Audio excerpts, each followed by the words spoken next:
मित्रांनो, मन धागा धागा जोडते नव या मालिकेच्या आजच्या भागामध्ये पूजा संपन्न होते. तर आता आपण आरती करून घेऊयात असं सार्थक म्हणतो. तेव्हा सार्थक आनंदी मिळून दोघेही आता आरती करतात. घरातील सगळेजण सुद्धा सोडून तेथे उपस्थित असतात. अक्षूला आता सार्थक आनंदी एकत्र आरती करतायत ते पाहून जरा आनंदच झालेला असतो. तर आता आरती संपन्न होते. तेव्हा आता अरविंद म्हणतो, अगोदर आनंदी बाळा सर्वांना प्रसाद दे. तेव्हा आनंदी आता सर्वांना प्रसाद देते. वृंदा खूप रागात तिच्याकडे पाहू लागते. अरविंद म्हणतो, बाळा जा आणि तुझ्या सासूला प्रसाद देऊन ये. तेव्हा त्या माझ्या हातून प्रसाद घेतील का असं ती विचारते. तेव्हा ती प्रसादाला कधीच नाही म्हणणार नाही असं आता अरविंद म्हणतो. मग नंतर आता अथर्व म्हणतो, मामा चल ना, सार्थक मामा चल आपण फटाके वाजवूया. तेव्हा सार्थक ठीक आहे असं म्हणतो आणि बाहेर जातो. तेव्हा आनंदी आता सुधाच्या रूमकडे जायला निघते.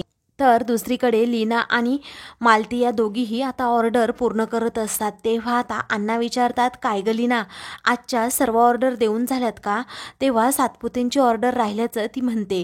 तेव्हा आता अण्णा म्हणतात, बरं झालं एकच राहिली. तेवढ्यातच सानू तेथे येते आणि म्हणते की अण्णा माझ्याबरोबर फटाके आता कोण वाजवणार? आई तूच चल ना गं मग माझ्याबरोबर. तेव्हा लीना म्हणते, अगं मला काम आहे, या ऑर्डर पूर्ण करायच्यात. तेव्हा अण्णा म्हणतात, मी तुला सांगितलं ना बाळा सानू, अगं फटाक्याचं असं प्रदूषण करायचं नसतं. त्या आवाजाचं प्रदूषण होतं, त्या धुराचं प्रदूषण होतं. आजूबाजूचे जे लोक आहेत, वयोवृद्ध माणसं आहेत, त्यांना याचा त्रास होतो. तेव्हा ती म्हणते, पण मला फटाके वाजवायचे, आत्ताचे फटाके वाजवायचे राहिलेत ना. तेव्हा लीना आता हसू लागते. मालतीही तिच्या या गोड बोलण्याकडे पाहतच राहते. तर आता अण्णा म्हणतात, फक्त फुलभाजी हां. तर सानू म्हणते, बरं ठीक आहे अण्णा. मालती म्हणू लागते की माझ्या आनंदीला फटाक्याचा आवाज ऐकला तर खूप घाबरायला होतं. आता तिच्यासोबत तिथे कोण असेल? तेव्हा आता सार्थक सर नक्की असतील, ते तिची बरोबर काळजी घेतील असं आता अण्णा म्हणतात. तू काळजी करू नको. अण्णा आणि सानू हे दोघेही बाहेर जातात. तर मालती म्हणते, लीना आनंदीच्या इकडे सगळं काही ठीक असेल ना गं? तेव्हा ती म्हणते, हो असेल ठीक, तुम्ही काळजी करू नका. आपली सानू देखील मोठी झाल्यावर अण्णा आनंदीसारखी आणि तिची गट्टी जमायला हवी.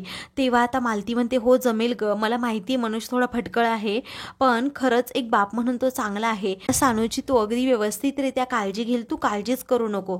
तेव्हा आता ठीक आहे असं लीना म्हणते. दोघीही आता ऑर्डर पूर्ण करत असतात. इकडे सुधाही तिच्या रूममध्ये बसलेली असताना आनंदी तेथे येते. तर आता सुधा रागातच आनंदीकडे पाहू लागते. आनंदी आता आतमध्ये येणार असते. तर सुधा म्हणते, थांब, अजिबात इकडे यायचं नाही. तेव्हा आता आनंदी म्हणते, आई मी तुम्हाला प्रसाद द्यायला आली आहे. त्यावरती सुधा म्हणते, अजिबात नाही, मला तुझा प्रसादही नको आहे. अगं एकीकडे मान आणि माझा सगळा अधिकार काढून घेतेस आणि दुसरीकडे मोठ्या मनाने प्रसाद द्यायला येतेस. अगं मला वाटलं होतं की तू तरी मनाने बरी असशील. घरात सुनेचं स्थान मिळणार नाही हे समजल्यानंतर तू निघून जाशील असं मला वाटलं होतं, पण मी तुझ्या बाबतीत चुकीचा गैरसमज करून घेतला होता. तेव्हा आनंदी म्हणते, आई प्लीज असं नका बोलू. त्यावरती आता सुधा म्हणते, मला माहिती आहे तुझा इरादा काय आहे. अगं तुला माझं या घरातील स्थान, माझं या घरातील पद घ्यायचं आहे ना ओरबाडून. या घरात आल्यापासून पहिल्यांदाच मी लक्ष्मीपूजन केलं नाही, ते फक्त तुझ्यामुळे. माझा अधिकारच काढून घ्यायला इथे आली आहे. मला तुझा हेतू समजला असं म्हणून तू इथून जा. ती लगेच दार बंद करून घेते. तर आनंदीला आता खूप वाईट वाटतं. तर इकडे शलाका आता वृंदाला विचारते, सुधा काकूला खूप वाईट वाटलं असेल ना, कारण तिला आजची पूजा करायला मिळाली नाही. तेव्हा आता वृंदा म्हणते, ते आपल्यासाठी महत्त्वाचं नाही. ती आनंदी ज्या पाटावर उभी राहिली होती ना, ते आपल्यासाठी खरंच धोक्याची घंटा आहे. म्हणजे तिने हा हक्क पळकवायला नको, हे घर तिने ताब्यात घ्यायला नको असं मला वाटतंय. असं अथर्व तेथे येतो आणि शलाकाला म्हणतो, आई चल ना ग, तू मला फटाके वाजवून देणार होतीस ना. तेव्हा आता तो आजीला म्हणजेच वृंदाला देखील म्हणतो, आजी तू मला प्रॉमिस केलं होतं ना की संध्याकाळी मला फटाके वाजवायला मदत करशील म्हणून. तेव्हा आता वृंदा म्हणते की थांब रे बाळा जरा. तर शलाका देखील म्हणते, थांब, अरे तुझ्या बाबांकडे जा, बाहेर आहेत ना बाबा. तर आता तेथे जो आनंदीच्या आईवडिलांनी दिवा दिलेला असतो तो वृंदा उचलते आणि म्हणते, याने फटाके वाजव असं म्हणून लक्ष्मीपूजना शेजारी असणारा तो दिवा ती लगेच तेथून घेऊन जाते. तेव्हा शलाकाला देखील आनंद होतो. तर इकडे घरातील घरातील सगळेजण आता फटाके वाजवत असतात. आनंदीच्या आईबाबांनी दिलेली जी पंती असते त्यालाच आता फटाके लावतात. तेव्हा ती पंती विझून जाते. आनंदी हा सगळा प्रकार पाहते. अगोदरच सुधामुळे ती अस्वस्थ असते, नाराज असते, पण आता समोर ते दृश्य पाहिल्यामुळे तिला तर धक्काच बसतो. तर आता शलाका खुणावून सारखी केदारला सांगत असते की ती पंती नष्ट झालीच पाहिजे.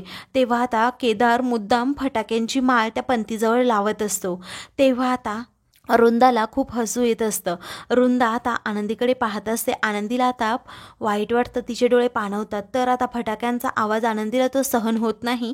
तेवढ्यातच सार्थक तेथे येतो. तर मुद्दामच केदार मोठे मोठे फटाके वाजवत असतो. तेवढ्यातच सार्थक तेथे आल्यानंतर आनंदी आता घट्ट मिठी मारते. तेव्हा सार्थकला आता समजतं की आनंदीला फटाक्यांचा त्रास होतोय आणि ती घाबरती. फटाके संपल्यानंतर सगळेजण आनंदी सार्थककडे पाहू लागतात. रुंदाचं जळफळाट होतो, कारण आनंदीने अजूनही सार्थकला मिठी मारलेलीच असते. त्यानंतर आता सार्थक आनंदीला म्हणतो, अजिबात घाबरू नका, मी आहे तुमच्या बरोबर. तेव्हा आता शलाका केदारचं जळफळाट होऊ लागतो. मग नंतर सार्थक पुढे होतो आणि म्हणतो, हे काय, हा दिवा देवासमोर होता, तो कुणी आणला बाहेर? तेव्हा आता फटाके वाजवायला आणला आहे असं रता रुंदा म्हणू लागते. तेव्हा दुसरा दिवा तुम्हाला दिसला नाही का? सार्थक रागातच विचारतो. तेव्हा कुणी काहीही बोलत नाही. असे फटाके वाजवून तुम्ही उगीच प्रदूषण वाढवताय असं सार्थक रागात म्हणतो. हा तुझ्या बायकोला त्रास होतोय, तुला प्रदूषणाचा त्रास होत नाही हे सांग ना, तू असं कोड्यात का बोलतोस असं शलाका रागात म्हणते. तेव्हा सार्थक म्हणतो, शलाका नीट बोल, नाहीतर मग तुझ्याकडे बघूनच घेईल. तेव्हा आता तू काय करणार आहे मला? त्या दोघांमध्ये वाद होऊ लागतात. सार्थक म्हणतो, मला तुमच्याशी वाद घालायचा नाहीये असं म्हणून तो आता आनंदीकडे तो दिवा देतो आणि आतमध्ये जातो. आता रूममध्ये गेल्यानंतर सार्थक आनंदी कपडे चेंज करतात आणि झोपण्याची तयारी करतात. तेव्हा तुम्ही ठीक आहात ना असं सार्थक विचारतो. आनंदी म्हणते, हो, बरं झालं तुम्ही वेळेवर आलात, नाहीतर मला खरंच फटाक्यांची खूप भीती वाटते. Thank you sir. तेव्हा सार्थक म्हणतो, तुम्ही खरं तर थँक्यू म्हणू नका, मीच तुम्हाला म्हणतोय, कारण तुम्ही आज मी आणलेली साडी नेसली. आनंदी म्हणते, पण त्यामुळे काय झालं? तुमची आई खूप नाराज झाल्या, मला ते नाही आवडलं. मला अजून खूप प्रयत्न करावे लागणार आहे तुमच्या दोघांमधील दुरावा कमी करण्यासाठी असं आता आनंदी म्हणते. इकडे सुद्धा आता खूपच चिडलेली असते. ती म्हणते, आजपर्यंत असं कधीच झालं नव्हतं, मला लक्ष्मीपूजन करता आलं नाही. रुंदा म्हणते, हे बघ अगं, तू अशी नॉर्मल होऊच नको. ती सुद्धा म्हणते, त्या आनंदीला लवकरात लवकर घराबाहेर काढायचंय.